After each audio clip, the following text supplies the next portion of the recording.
ஸ்ரீலங்கா முஸ்லிம் காங்கிரசின் பேராளர் மாநாட்டில் 11 முக்கிய தீர்மானங்கள் அறிவிக்கப்பட்டன. சமய அனுஷ்டானங்களுக்கு இடையூறு ஏற்படுத்துவதை தடுத்தல், சிறுபான்மையினரின் மத உரிமையை அரசாங்கம் உறுதி செய்ய வேண்டும், வடபகுதி முஸ்லிம்களின் மீள்குடியேற்றம் துரிதப்படுத்தப்பட வேண்டும் மற்றும் ஐக்கிய நாடுகள் சபையின் உறுப்பு நாடு என்ற வகையில் இலங்கை சர்வதேச கடப்பாட்டினை நிறைவேற்ற வேண்டும் என்ற தீர்மானமும் அதில் அடங்குகின்றது. மாகாண சபைகளின் அதிகாரங்கள் குறைக்கப்படக்கூடாது, கற்றுக்கொண்ட பாடங்கள் மற்றும் நல்லிணக்க ஆணைக்குழுவின் பரிந்துரைகளை முழுமையாக அமுல்படுத்துவது ஆகிய தீர்மானங்களையும் ஸ்ரீலங்கா முஸ்லிம் காங்கிரஸ் நிறைவேற்றியுள்ளது. இன்றைக்கு ஸ்ரீலங்கா முஸ்லிம் காங்கிரஸ் உடைய மாநாடு நடந்துச்சு.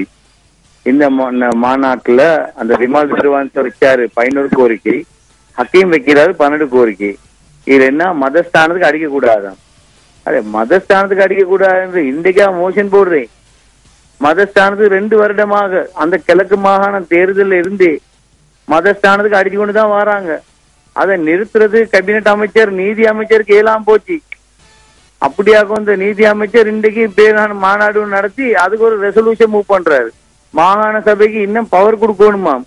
அப்ப இந்த மாகாண சபை அவர் கைப்பற்றி முஸ்லிம் அமைச்சர் முன்னாள் அமைச்சர் ஸ்ரீலங்கா முஸ்லிம் காங்கிரஸ் தலைவருடைய அபிலாஷை ஒரு முஸ்லிம் முதலமைச்சர் வரணும் என்று அந்த இருந்த சந்தர்ப்பத்தையும் இல்லாம ஆகிது. இப்ப ரெசல்யூஷன் மூவ் பண்ணி கூட பவர் மாகாண சபையை கொடுக்கணும் என்று ரெசல்யூஷன் மூவ் பண்றேன்.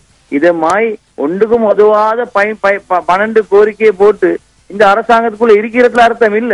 இப்ப இன்று நடக்கிறத பாருங்க. அழுத்தமையில மக்களை அடித்து கடையில உடைச்சு கடையில நெருப்பு வச்சு கொண்டிருக்கிற நேரத்துல நாங்க பேசுறோம். இது இன்றைக்குதான் அவனோட மாநாடு கூட நடக்குது.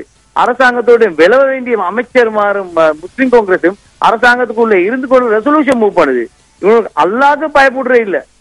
போலீஸ் பார்த்து கொண்டிருக்கிறான், 1000 போலீஸ்காரர் இருந்து பார்த்து கொண்டிருக்கிறான். இன்றைக்கு மக்களோட கடையில் உடைக்கப்படுது. முஸ்லிம் அமைச்சர்மார் முஸ்லிம் பிரதிநிதித்துவம் அரசாங்கத்திலிருந்து உடனடியாக விலகணும். அதுதான் எங்களுடைய கோரிக்கை.